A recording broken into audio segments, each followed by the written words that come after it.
लेता जब मरो तो दो सुई लग गई वाले मेरा बेटा बुढ़ापे का साथ पढ़े लिखे इसी में ही आग लगा लूंगा। मैं खुद लगाऊंगी, ये चाहिए मैं भी आग लगाऊंगी। बेटा खोया है कि माँ ने भी पेट्रोल डाल के आग लगा दूंगा। आग लगा 4 बॉडी उठा के 4 बॉडी आग हो जाएगी। नव्या केस को नागदा निवासी अभी भूले ही नहीं थे कि नव्या के सगे मामा गुलाब बाई कॉलोनी नागदा निवासी 21 वर्षीय दीपक मामूली फुंसी का इलाज करवाने पहुंचा था, लेकिन वापसी में घर पर दीपक की लाश पहुंची। जी हां, नागदा में शनिवार को जनसेवा हॉस्पिटल में इलाज के दौरान एक युवक की मौत हो गई। इस संबंध में मृतक दीपक के परिजनों का आरोप है कि इलाज के दौरान गलत इंजेक्शन लगाने के कारण दीपक की मौत हुई है। देर रात परिजनों ने हॉस्पिटल में खूब हंगामा किया। सूचना मिलते ही नागदा एसडीएम सोनी और सीएसपी ब्रिजेश श्रीवास्तव, बिरला ग्राम थाना प्रभारी पिंकी आकाश, मंडी थाना प्रभारी नलिन बुधेनिया अपनी पूरी टीम के साथ पहुंचे और स्थिति को संभाला। शनिवार रात 12 बजे से शुरू हुआ विरोध रविवार दोपहर 12 बजे तक चलता रहा, जिसके चलते पुलिस को आसपास के थाना क्षेत्रों से पुलिस बल को बुलाना पड़ा। इस दौरान जनसेवा हॉस्पिटल में अधिकारियों ने रात भर मोर्चा संभाला।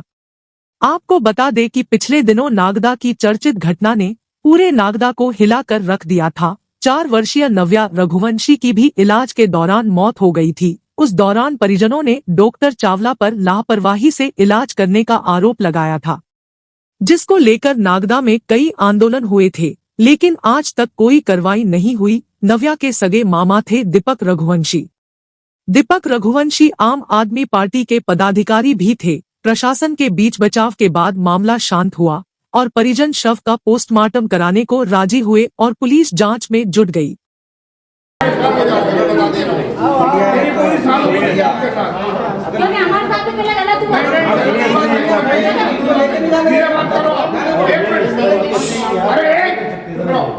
तो धीरे बात करिए, पेशेंट अंदर है, आप धीरे बात करिए। हम तो धीरे ही कर रहे सर। धीरे बात करिए, आप चिल्लाइए मत। चिल्ला कोई नहीं रहा है, क्योंकि पहले प्रशासन में विश्वास था।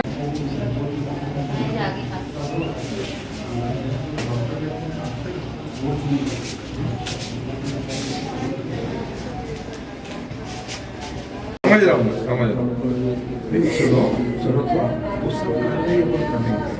ठीक है, आगे पीछे कोई नहीं, वही पहले से यही आश्वासन दिया था सर। आपने तो आपसे पहले जो टीआई था ना, आप उन्हें सर ने यही आश्वासन दिया था। आप कभी 8-4 दिन के हमको पता है, मैं जानती नहीं कानून, लेकिन कानून ने हमारे साथ इंसाफ नहीं किया, पहले भी इंसाफ नहीं किया। सर आप एक छोटा सा वीडियो उस लास्ट तक बना लेंगे। Okay, thank you so very much sir. तो मैं मना, डॉक्टर को किसी को मना नहीं करूँगा, लेकिन पुलिस वालों को नहीं जाने दूँगी, क्योंकि पहले भी हम धोखा खा चुके हैं पुलिस वालों से। तो हमें पुलिस वाले पे यकीन नहीं है, चाहे कुछ भी हो जाए। जो प्रशासन पे यकीन खत्म हो गया। इनके ना बेटा कोई इनका सारा कोई है। मेरी बहन का एक लोकल बेटा हमारा कौन लिया है, हमारा सारा कौन है।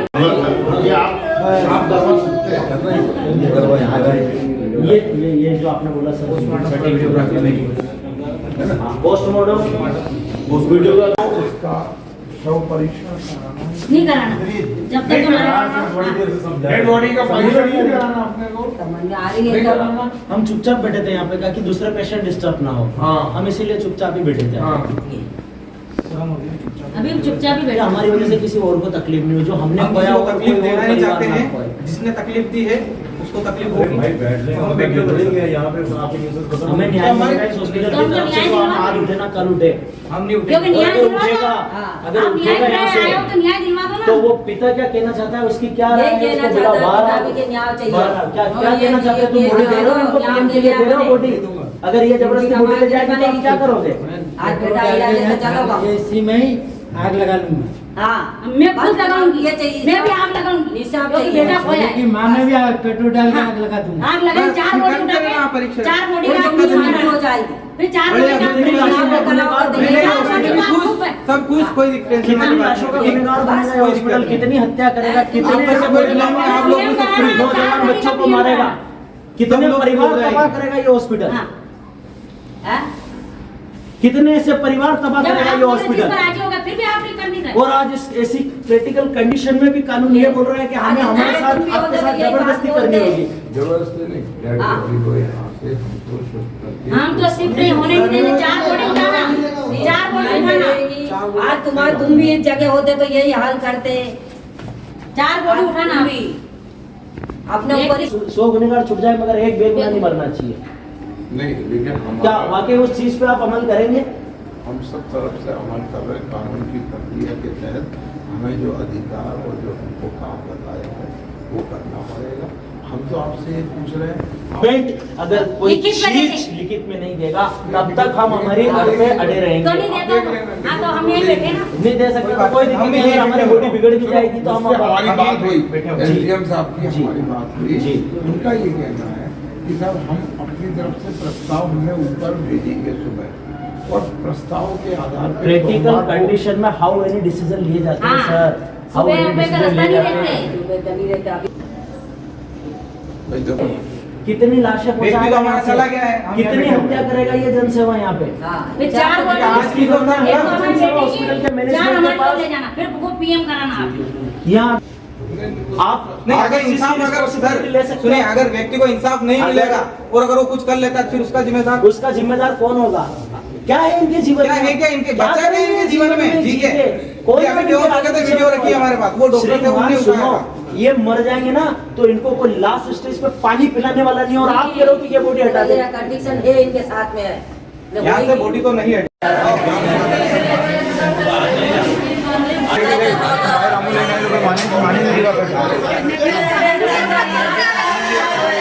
अस्पताल को चिन्ह चला। अरे पीएम रिपोर्ट आ जाने तो उसके बाद बताएंगे। चलो चलो चलो में हाथ लगा के चलो। ये भी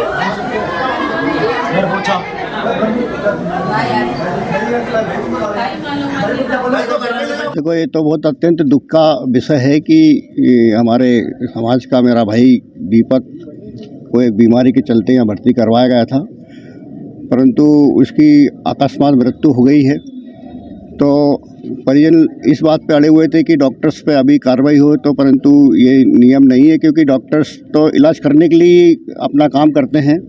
फिर भी हमने यहाँ के स्थानीय प्रशासन से मांग करी है कि इनका पोस्टमार्टम टीम डॉक्टर के द्वारा किया जाए, जिसमें जो भी दोषी पाए जाए उस पर कानूनी रूप से कार्रवाई की जाए। हम ये मांग करते हैं और हम इस परिवार को सांत्वना देते हैं और इतना बड़ा जो वज्रपात हुआ है और भगवान इनको ये सहन करने की शक्ति प्रदान करे। डॉक्टरों की टीम की आपने मांग करी है? टीम डॉक्टर 3 डॉक्टर की टीम से होता है, जिसमें एचएम साहब ने क्वालिफाइड डॉक्टरों की व्यवस्था कर ली है और हम डेड बॉडी लेकर के सिविल अस्पताल जाएंगे। वहाँ पर टीम डॉक्टर इनका पोस्टमार्टम करेगी और जो भी पोस्टमार्टम रिपोर्ट में जिसकी भी गलती आएगी उसके खिलाफ कानूनी कार्रवाई के लिए हम मांग करेंगे। और प्रशासन ने अभी फ़िलहाल जो मार्ग कायम करा है और बाद में जो भी साक्ष्य उपस्थित रहेंगे उस पर कार्रवाई करेंगे, ऐसी हमने माना। अभी सुबह मालूम पड़ा हमारे दीपक रघुवंशी जी जो यूथ विंग के अध्यक्ष हैं, वो अभी पिछले 2 दिन पहले परसों के दिन यहाँ पर आए थे। जैसा कि उनके परिजनों ने बताया, उनके कमर पे एक गठान थी और डॉक्टर ने उसको ऑपरेशन करने के लिए बोला और ऑपरेशन के दौरान जो ये चिकित्सीय कार्रवाई होती है एनेस्थीसिया देने का या बेहोश करने का, उसके बाद से उसकी स्थिति बिगड़ी और स्थिति बिगड़ने के कारण जैसा कि परिजनों ने बताया कि कोई भी डॉक्टर फिर उसको देखने नहीं आया, लगातार उसको इंजेक्शन देते रहे, लापरवाही बरतते गए। जो लोगों को यहाँ पर उपस्थित होना था, परिजनों के बीच में एक जो लड़का अपने जीवन मृत्यु से संघर्ष कर रहा था उसके लिए, वो कोई भी आया नहीं, जिसके कारण आज हमारे बीच में एक होनहार युवा नहीं रहा। और दुर्भाग्य की बात यह है कि जिस उद्योग द्वारा ये इतना बड़ा चिकित्सालय संचालित होता है, जनसेवा ट्रस्ट बोलते हैं, जिसका नाम जनसेवा है, लेकिन जनता की सेवा करने का उद्देश्य कहीं से कहीं तक इनका नहीं रहता है। एक मानवता की दृष्टि या इंसानियत की दृष्टि से अगर देखा जाए तो एक परिवार का एक युवा सदस्य जो एकमात्र उनके परिवार का सहारा था, एक जो अब माँ बाप अकेले रह गए, बेसहारा हो गए, उनके प्रति कोई संवेदना यहाँ पर नज़र नहीं आई। शासन, पुलिस प्रशासन अपना काम कर रहा है, लेकिन हम चाहते हैं कि ये जो व्यवस्थाएं हैं कि उद्योग हमेशा इस तरह के मामलों में गैर जिम्मेदाराना रवैया जो अपनाता है, ये होना नहीं चाहिए। ये निश्चित माने कि नगर के लिए, क्षेत्र के लिए ये दुखदायी है। ये एक युवक जिसका नाम दीपक था, उम्र लगभग 21 वर्ष बताई जा रही, रघुवंशी समाज से था। 2 दिन पहले पाइल्स या फिस्टुला की बीमारी के कारण यहाँ भर्ती हुआ था और कल इसको ऑपरेशन की तैयारी की जा रही थी। इसको डॉक्टर के द्वारा एनेस्थीसिया दिया गया। एनेस्थीसिया के बाद इसकी तबीयत बिगड़ गई। उसके बाद डॉक्टरों ने इसको संभालने का प्रयास किया, लेकिन फिर बाद में कल रात के लगभग 11 बजे डॉक्टर ने उसको मृत घोषित कर दिया। सर, सीएसपी साहब, हाँ, परिजनों द्वारा जो है अस्पताल प्रबंधन पर लापरवाही का आरोप लगाया गया है। इसके संबंध में परिजन पृथक से एक आवेदन पत्र भी दे रहे हैं, जिसकी जांच की जाएगी। साथ में प्रकरण में जो मर्ग कायम किया गया है, उस मर्ग के आधार पर जो जांच होगी, उसमें जो भी बिंदु के आधार पर आगे कार्रवाई होगी। तो सर, किस धाराओं में मर्ग कायम हुआ है? मर्ग तो 174 CRPC के तहत कायम किया गया है।